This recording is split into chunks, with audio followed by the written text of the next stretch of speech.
Good morning. Welcome back to Corporate Accounting. Today we start a new chapter, Chapter 5, Financial Statements of Joint Stock Companies. As per Indian Accounting Standard or International Accounting Standard 1, all companies prepare a set of financial statements. Reporting പീരിയഡിന്, അതായത് നമുക്കറിയാം 1 year അല്ലെങ്കിൽ എത്രയാണോ അതിൻ്റെ period, accounting period പറയുന്നത്, ആ പീരീഡിൽ എല്ലാ കമ്പനികളും എല്ലാ സ്ഥാപനങ്ങളും ഫിനാൻഷ്യൽ സ്റ്റേറ്റ്മെൻറ്റ്സ് പ്രിപ്പയർ ചെയ്യണം. പല സ്ഥാപനങ്ങളും വ്യത്യസ്ത രീതിയിലായിരിക്കാം ഫിനാൻഷ്യൽ സ്റ്റേറ്റ്മെൻറ്റ്സ് പ്രിപ്പയർ ചെയ്യുന്നത്. അപ്പോൾ ഇത് എന്തിനെ ബാധിക്കും?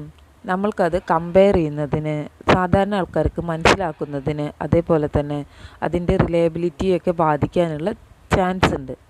ആ സമയത്താണ് ഒരേ ഫോർമാറ്റിൽ, അതായത് കൃത്യമായിട്ടുള്ള ഒരേ ഫോർമാറ്റിൽ അക്കൗണ്ടിങ് ഇൻഫോർമേഷൻസ് പ്രസൻറ്റ് ചെയ്യുന്നതിന് വേണ്ടി അക്കൗണ്ടിങ് സ്റ്റാൻഡേർഡ് 1 ഫിനാൻഷ്യൽ സ്റ്റേറ്റ്മെൻറ്റ്സിൻ്റെ പ്രസൻറ്റേഷനെ സംബന്ധിച്ചിട്ടുള്ള കുറച്ച് കാര്യങ്ങൾ പറയുന്നത്. അപ്പോൾ ഇത് പ്രകാരം IAS 1 പ്രകാരം ഏതൊക്കെ ഫിനാൻഷ്യൽ സ്റ്റേറ്റ്മെൻറ്റ്സ് ആണ് പ്രിപ്പയർ ചെയ്യേണ്ടതെന്ന് നോക്കാം. First one balance sheet, second statement of profit and loss, third one statement of changes in equity, fourth a statement of cash flows, fifth one notes comprising significant accounting policies and other explanatory informations. 4 നമുക്കറിയുന്നതാണ്, നമ്മൾ prepare ചെയ്തിട്ടുള്ളതാണ്. Notes comprising significant accounting policies and other explanatory informations എന്ന് പറഞ്ഞു കഴിഞ്ഞാൽ ഇതുമായി relate ചെയ്ത് financial സ്റ്റേറ്റ്മെൻറ്റുമായി relate ചെയ്തിട്ടുള്ള നോട്ട്സുകൾ ഉണ്ടായിരിക്കും. ഓരോ അക്കൗണ്ട്സിൽ ഇന്ന രീതിയിലാണ് ഇന്ന സംഭവങ്ങൾ എടുത്തിട്ടുള്ളത് എന്നുള്ള നോട്ടും എക്സ്പ്ലനേറ്ററി ഇൻഫോർമേഷൻസും പ്രസൻറ്റ് ചെയ്യണം. അപ്പോൾ ഇത്രയാണ് ഫിനാൻഷ്യൽ സ്റ്റേറ്റ്മെൻറ്റ്സ്. ഇനി എന്തൊക്കെയാണ് ഫിനാൻഷ്യൽ സ്റ്റേറ്റ്മെൻറ്റ്സിൻ്റെ general features of financial statements. അപ്പോൾ അതിൽ ഫസ്റ്റ് വൺ പറയുന്നു, following presentation of true and fair view and compliance with Indian accounting standard. അതായത് കൃത്യമായ രീതിയിലായിരിക്കണം അതിൻ്റെ പ്രസൻറ്റേഷൻ വരുന്നത്. അതേപോലെ തന്നെ ഇന്ത്യൻ അക്കൗണ്ടിങ് സ്റ്റാൻഡേർഡിൽ പറഞ്ഞ രീതിയിൽ എല്ലാ കാര്യങ്ങളും അതിൽ ഫോളോ ചെയ്തിരിക്കണം. Financial statement should present a true and fair view of the financial position, financial performance and cash flows of an entity. Fair presentation requires the faithful representation of the impact of transactions in accordance with the definitions for assets, liabilities, income and expenses set out in the framework. അതായത് Indian accounting standard 1 പറഞ്ഞ പ്രകാരം തന്നെ ഓരോ ട്രാൻസാക്ഷൻസും കൃത്യമായിട്ട് present ചെയ്യണം. ഇതിൽ പറഞ്ഞിട്ടുള്ള assets, liabilities, income, expense ഒക്കെ ആ ഡെഫിനിഷൻ്റെ ഉള്ളിൽ, അതായത് ആ ഫ്രെയിം വർക്കിൻ്റെ ഉള്ളിൽ നിന്നുകൊണ്ട് തന്നെ പ്രസൻറ്റ് ചെയ്യാനായിട്ട് ശ്രദ്ധിക്കണം. Second one, going concern. An entity preparing financial statements is presumed to be a going concern. അതായത് തുടർച്ചയായിട്ട് കുറേ കാലം നിലനിൽക്കും എന്നുള്ള രീതിയിലാണ് നമ്മൾ ഫിനാൻഷ്യൽ സ്റ്റേറ്റ്മെൻറ്റ്സ് പ്രിപ്പയർ ചെയ്യുന്നത്. If there is significant doubt about the entity's ability to continue as a going concern then the uncertainties must be disclosed. എന്തെങ്കിലും കാരണവശാൽ എന്തെങ്കിലും ഒരു അൺസർട്ടനിറ്റി അല്ലെങ്കിൽ എൻറ്റിറ്റിയുടെ ആ സ്ഥാപനത്തിൻ്റെ കണ്ടിന്യൂ ചെയ്യാനുള്ള എബിലിറ്റിയുടെ കാര്യത്തിൽ എന്തെങ്കിലും ഒരു സംശയം ഉണ്ടെങ്കിൽ അതെന്തായാലും ഡിസ്ക്ലോസ് ചെയ്തിരിക്കണം, ആ സ്റ്റേറ്റ്മെൻറ്റുകളിൽ പ്രസൻറ്റ് ചെയ്തിരിക്കണം.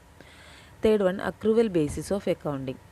The standard requires that an entity should prepare its financial statements except for cash flow statement using the accrual basis of accounting.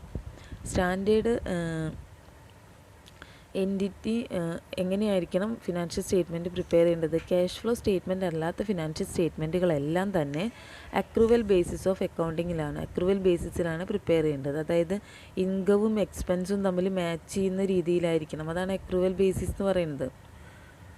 ഇൻകവും എക്സ്പെൻസുകളും തമ്മിൽ മാച്ച് ചെയ്യുന്ന രീതിയിൽ ഒരു വർഷത്തെ ഒരു പീരീഡിലെ അക്കൗണ്ട്സ് പ്രിപ്പയർ ചെയ്യലാണ് നമ്മൾ സാധാരണ അക്രൂവൽ ബേസിസ് എന്നുള്ള ഇതിൽ പറയുന്നത്. Next fourth one, consistency. 2 ബേസിസാണ് നമ്മൾ പറയുക. ബേസിസ് ഓഫ് അക്കൗണ്ടിങ് 2ആണ്, cash basis and accrual basis. Cash ബേസിസിൽ നമ്മളെല്ലാം ക്യാഷിൻ്റെ, അതായത് ക്യാഷ് കിട്ടിക്കഴിഞ്ഞു, ക്യാഷിൻ്റെ ട്രാൻസാക്ഷൻ നടന്നു എന്നുള്ള രീതിയിലാണ് ക്യാഷ് ബേസിസിൽ പറയുക. അക്രൂവൽ ബേസിസ് അങ്ങനെയല്ല. ക്യാഷ് കിട്ടിക്കഴിഞ്ഞു, ക്യാഷിൻ്റെ കാര്യത്തിലുള്ള കൺസിഡറേഷൻ അല്ല അക്രൂവൽ ബേസിസിൽ കൊടുക്കുന്നത്. അക്രൂവൽ ബേസിസിൽ പറയുന്നത് ഇതാണ്. നമ്മൾക്കൊരു ട്രാൻസാക്ഷൻ നടന്നു എന്ന് പറയുന്നത് വെച്ചാൽ അതെങ്ങനെയാണ്, റെസീപ്റ്റ്സുകൾ ഉണ്ടായിക്കഴിഞ്ഞാലും, അതായത് ആ ട്രാൻസാക്ഷൻ അവിടെ ഇൻകവും ആ വർഷത്തെ ആ പീരീഡിലെ എക്സ്പെൻസും ഇൻകവും തമ്മിൽ മാച്ച് ചെയ്യുന്ന രീതിയിൽ നമ്മൾ ഫിനാൻഷ്യൽ സ്റ്റേറ്റ്മെൻറ്റ്സ് പ്രസൻറ്റ് ചെയ്യണം. Next, consistency of presentation. The presentation and classification of items in the financial statements shall be retained from one period to the next unless a change is justified either by a change in circumstances or a requirement of new in the eyes. അതായത് ഇതിൽ ഉപയോഗിക്കുന്ന മെത്തേഡ്സുകൾ presentation എങ്ങനെയായിരിക്കണം, ഒരു പീരീഡിൽ നിന്നും മറ്റൊരു പീരീഡിലേക്ക് പോകുമ്പോൾ അത് തന്നെ റീറ്റെയിൻ ചെയ്യാണ് നല്ലത്. അല്ലെങ്കിൽ കാരണങ്ങൾ ഉണ്ടാവുകയാണെങ്കിൽ നമുക്ക് ചേഞ്ച് വരുത്താം. ഇപ്പോൾ സർക്കംസ്റ്റാൻസസിൻ്റെ ചേഞ്ച് കൊണ്ടാവാം, അല്ലെങ്കിൽ ഒരു പുതിയ ഇന്ത്യൻ അക്കൗണ്ടിങ് സ്റ്റാൻഡേർഡിൻ്റെ റിക്വയർമെൻറ്റിൻ്റെ ഒക്കെ ആവശ്യം കൊണ്ട് നമുക്ക് വേണമെങ്കിൽ പ്രസൻറ്റേഷനിൽ ചേഞ്ച് വരുത്താം. അല്ലാത്ത പക്ഷം അത് റീറ്റെയിൻഡ് സ്ഥിരമായിട്ട് ഒന്ന് തന്നെ ഫോളോ ചെയ്യാണ് നല്ലത്. Materiality and aggregation. Materiality and അഗ്രിഗേഷനിൽ പറയുന്നത് എന്താണ്? Each material class of similar items must be presented separately in the financial statements. എല്ലാ ഐറ്റംസും നമ്മൾ സെപ്പറേറ്റ്ലിയാണ് ഫിനാൻഷ്യൽ സ്റ്റേറ്റ്മെൻറ്റ്സിൽ പ്രിപ്പയർ ചെയ്യുന്നത്. Similar items may be aggregated only if they are individually immaterial. പരിചയമില്ലാത്ത ഐറ്റംസ് നമ്മൾ ഒരുമിച്ച് അഗ്രിഗേറ്റ് ചെയ്ത്, ഇപ്പോൾ പ്രിലിമിനറി എക്സ്പെൻസസ് എന്നൊക്കെ പറഞ്ഞാൽ അഗ്രിഗേറ്റ് ചെയ്ത് പ്രസൻറ്റ് ചെയ്യും. അത് ഇൻഡിവിജ്വലി ഇമ്മെറ്റീരിയൽ ആണെങ്കിൽ നമ്മൾ എന്ത് ചെയ്യുക, അങ്ങനെ അഗ്രിഗേറ്റ് ചെയ്ത് പ്രസൻറ്റ് ചെയ്യും. അല്ലാത്ത പക്ഷം എല്ലാ ഐറ്റംസും ഒറ്റയ്ക്ക് തന്നെ പ്രസൻറ്റ് ചെയ്യണം. Next 6th one offsetting ആണ്. Assets and liabilities, income and expenses shall not be offset unless required or permitted by India IAS. Indian accounting standards permit ചെയ്തിട്ടില്ലാതെ അസറ്റ്സും ലയബിലിറ്റീസും തമ്മിലോ ഇൻകം എക്സ്പെൻസും തമ്മിലോ ഓഫ്സെറ്റ് ചെയ്യാൻ പാടില്ല. അതായത് ഇപ്പോൾ 6000 എക്സ്പെൻസ് ചിലവായി 4000 ഇൻകം കിട്ടി, അപ്പോൾ നമ്മൾ ബാലൻസ് ഷീറ്റിൽ 2000 മാത്രം കാണിക്കാൻ പാടില്ല. 6000 എക്സ്പെൻസ് ആയിട്ടും 4000 ഇൻകം ആയിട്ടും പ്രത്യേകം കാണിക്കുന്നു വേണം. Next 7th one comparative information.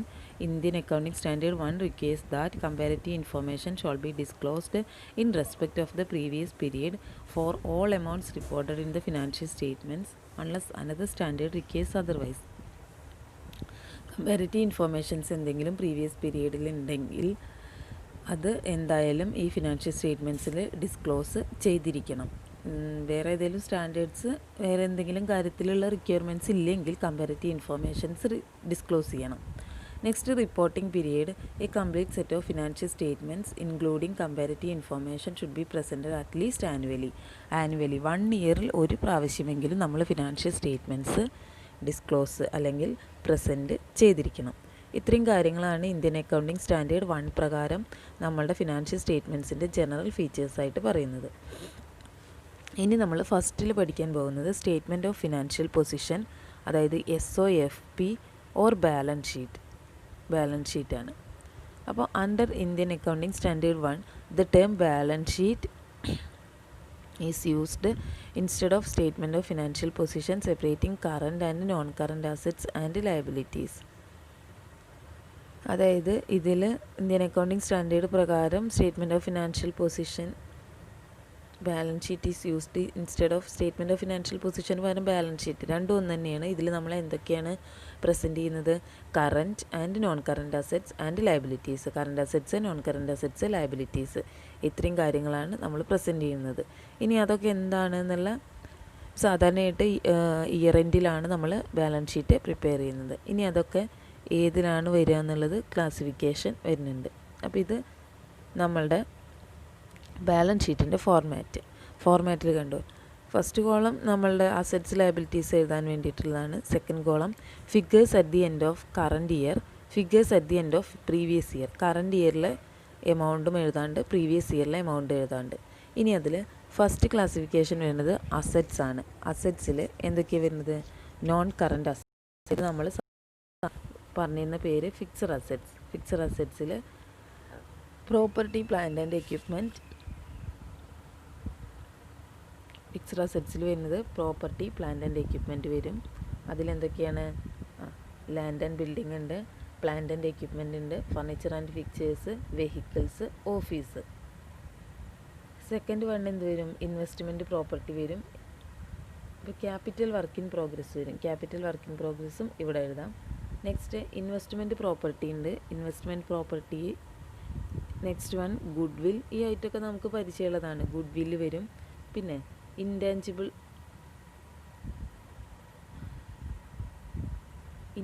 Assets. Intangible അസറ്റ്സിൽ എന്താ വരിക?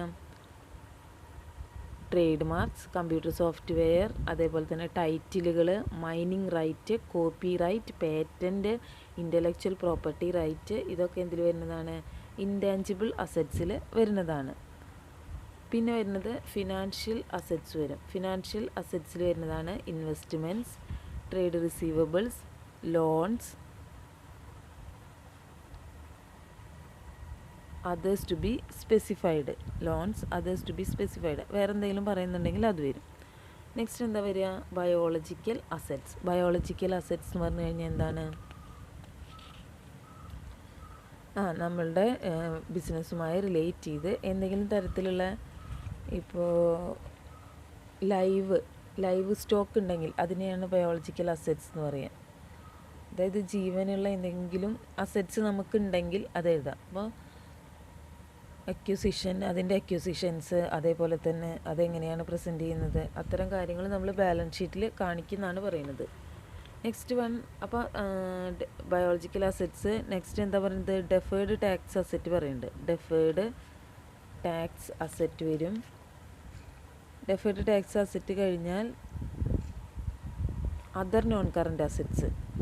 അപ്പോൾ അതർ നോൺ കറൻറ്റ് അസറ്റ്സിൽ capital advances other than capital advances, ഇതൊക്കെ ഇതിൽ വരുന്നതാണ്? അതർ നോൺ കറൻറ്റ് അസറ്റ്സിൽ വരുന്നതാണ്.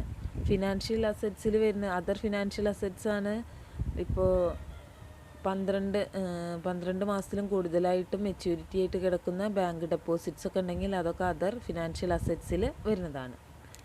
പിന്നെ നെക്സ്റ്റ് ഫിക്സ്ഡ് അസറ്റ് അത്രയും വരും. കറണ്ട് അസറ്റ്സ് വരുന്നതാണ്. കറണ്ട് അസറ്റ്സിൽ ഏതൊക്കെയാണ് വരുന്നത്? ഇൻവെൻ്ററി അല്ലെങ്കിൽ സ്റ്റോക്കാണ്. അതിൽ raw material, work in progress, finished goods, stock in trade, ഇങ്ങനത്തെ കാര്യങ്ങളൊക്കെ ഇൻവെൻ്ററിയിൽ വരുന്നതാണ്.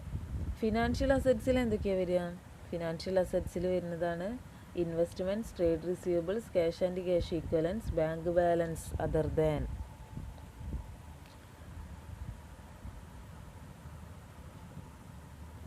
പിന്നെ loans, others to be specified. പിന്നെ വരുന്നത് കറൻറ്റ് ടാക്സ് അസറ്റ് വരും. നെക്സ്റ്റ് വൺ അതർ കറൻറ്റ് അസറ്റ്സും വരും. കറൻറ്റ് ടാക്സ് അസറ്റും അതർ കറൻറ്റ് അസറ്റ്സും. അതർ കറൻറ്റ് അസറ്റ്സിൽ advances other than capital advances other than capital advances, അതിൻ്റെ തന്നെ കുറച്ചും കൂടി ഡീറ്റെയിൽ ആയിട്ടുള്ള ഭാഗങ്ങൾ, അങ്ങനത്തെ സംഭവങ്ങൾ. Advances to directors or other officers of the company, അതൊക്കെ ഇതിൽ വരുന്നതാണ്? ഈ അതർ കറൻറ്റ് അസറ്റ്സിൽ. അപ്പോൾ അസറ്റ് സൈഡ് കഴിഞ്ഞു. ടോട്ടൽ അസറ്റ്സ് നമുക്ക് പ്രോബ്ലത്തിൽ ഇത്രയും ഡീറ്റെയിൽ ആയിട്ടൊന്നും ഉണ്ടായാലും ഏകദേശം അസറ്റ്സ് ലയബിലിറ്റീസൊക്കെ നമുക്ക് കണ്ടാൽ തന്നെ അറിയാം. ഇനി ഇക്വിറ്റി ആൻഡ് ലയബിലിറ്റീസിൽ ഫസ്റ്റ് വൺ ഇക്വിറ്റിയാണ്. ഇക്വിറ്റിയിൽ വരുന്നത് ഷെയർ ക്യാപിറ്റലും റീറ്റെയിൻഡ് ഏർണിങ്സും അതേപോലെ തന്നെ റിസർവ് ആൻഡ് സർപ്ലസും ഇക്വിറ്റിയിൽ വരും.